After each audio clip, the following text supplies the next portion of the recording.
Our next process is forming, or bulk forming, and kind of includes a bunch of different processes. The most common or well-known would be just forging, where you just have a press and you have two dies and you're going to squeeze together some slug or some solid chunk, usually metal, and it would squeeze it together and create the part.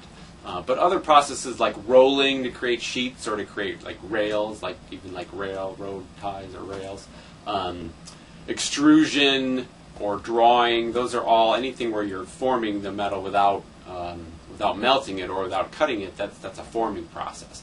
But you can kind of think about forging as the most common, or maybe the most prototypical way to form something.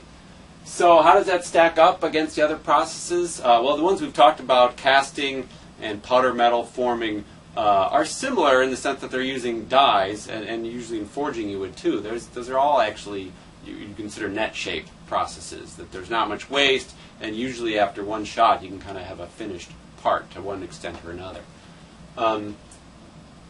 Because of the high die costs, forging and most forming processes really require high production volume. Think about rolling, extrusion, forging, all of those. High production volume is almost always required in these processes. So definitely. Sizes and features, you can mostly forge just about anything because the metal flows pretty well. If you give it enough pressure, most metals will flow into all kinds of cavities. You can make all kinds of shapes with the part. So that's not a big deal. Usually, though, it's not too big. It's hard to forge things that are very large. Again, the dies are pretty expensive, and we've got to keep the reasonable size to form something. Although when you roll things or extrude things, sometimes they are a bit larger.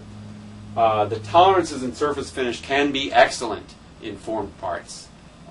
Rolled, forged, you always get, especially if it's done cold, you get really tight tolerances, plus or minus a 10,000th of an inch, or really good surface finishes at the same time. If it's done hot, that's kind of cheating. It takes a little less force to do forging when it's hot. You don't get quite as good tolerances in surface finish, but still relatively pretty good. The lead time, because of the dies and everything, it's going to be a while. It's going to be months, possibly, before you see the first part if you're going to have something formed. One of the strengths here, definitely we are limited. We can't form ceramics, for example, so it is definitely metals. You don't really form plastics either. So it is metals, and really the real high-strength ones can be pretty hard. So the lower strength the metal is to start with, that's going to make it a little better, more susceptible to forming. But then, in terms of the strength we get out, it's really good. When you form something, it cold works it, so it's stronger after you did it, after you forged it than when you started. So if our requirement for the part is a real strong material, forging could be the way to go. It strengthens the part as part of the process, as opposed to, say, casting, which just leaves it pretty much in its solidified state from melted, and it's usually not as strong. Or powder metallurgy, where you have not a full density because there's still some porosity in it, and it's usually not even as strong as casting. So this is a strong material for the material you pick. The selling price, forged parts may not be much of an issue.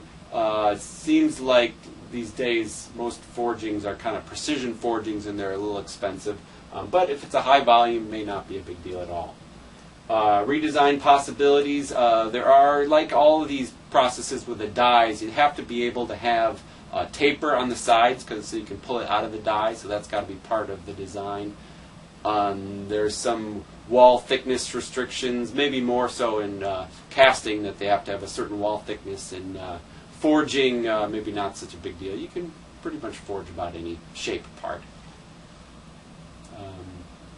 Production location, some automated rolling and forming processes can work pretty well without much labor, but traditional forging actually does require a fair amount of labor. So it kind of depends on how it's set up. That's a mixed bag. If you were going to do some forming in the U.S., yeah, you'd want to automate as much as possible. And that can be done in most cases, but a lot of it still is kind of a labor-intensive process. The production rate can be really quick. Forging, you can have a hammer come down, slam, parts done in 1 or 2 seconds, and production rate can be quite high. Most forming processes have a pretty high production rate. Yeah, I guess that's about it for forming. Okay.